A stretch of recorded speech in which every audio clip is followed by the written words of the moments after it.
તમે મારી દુનિયા છો, તમે મારી જિંદગી છો. આ દુનિયામાં તમારાથી વધારે હું કોઈને લવ નથી કરતી. તમારી જગ્યા કોઈ બી નહીં લઈ શકે.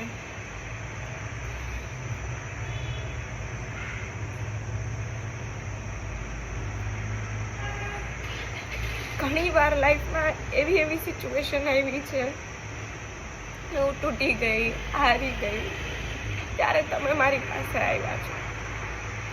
મને ઘણા લોકોએ કીધું માતાજી છે, એ આવે નહીં, એ ખવડાવે નહીં, એ સુવડાવે નહીં, બસ ખાલી એમની પાસે હાથ જોડીને માંગ્યો એ આપણી ઈચ્છા પૂરી કરે બસ.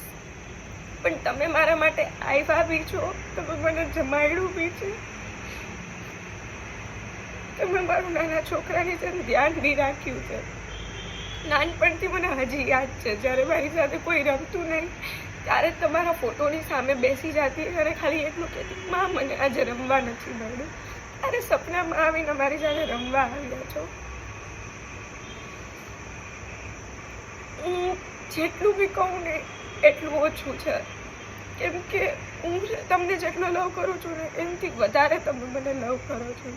આ દુનિયામાં અગર મારું માન સન્માન જે બી છે એ તમારા કારણે છે, અને જે તમે મને સંસ્કાર આપ્યા છે. અત્યારના આ કળિયુગમાં ક્યાંક ને ક્યાંક હું બી એવી હતી જેવા અત્યારના લોકોને છોકરાને છોકરીઓ છે. પણ જ્યારથી તમે મારું બાવડું ચાલ્યું ને ત્યારથી તમે જે મને શીખવાડ્યું છે ને કે બેટા સંસ્કાર આવી રીતે હોય, આવી રીતે કપડાં પહેરવાના, આવી રીતે બધા સાથે વાત કરવાની, ત્યારે મને ખબર પડી કે આપણે આ દુનિયા સાથે કેવી રીતે રહેવું.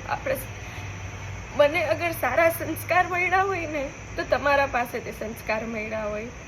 ઘણા લોકોને એમ હોય કે ભાઈ માતાજી છે, પણ તમે મને માની જેમ સાચવી છે, સારા સંસ્કાર આપ્યા છે, કેમ બોલવું, કેમ કરવું, એ બધું તમે મને શીખવાડ્યું છે.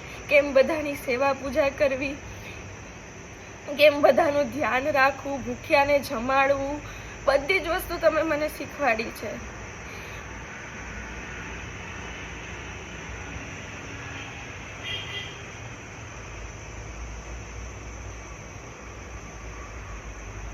અત્યારે કોઈ બી મને કહે ને કે ખુદ મહાદેવ બી આવીને કહે ને કે તારા ખોડિયાર માને મળવા માટે હજારો જન્મ લેવા પડશે, તો હું તમારા માટે હજારો જન્મ બી લેવા તૈયાર છું અને 1000 વાર મરવા બી તૈયાર છું. બસ મને તમે જોઈ છો, તમારા સિવાય બીજું કોઈ નહીં. તમારી જગ્યા કોઈ એટલે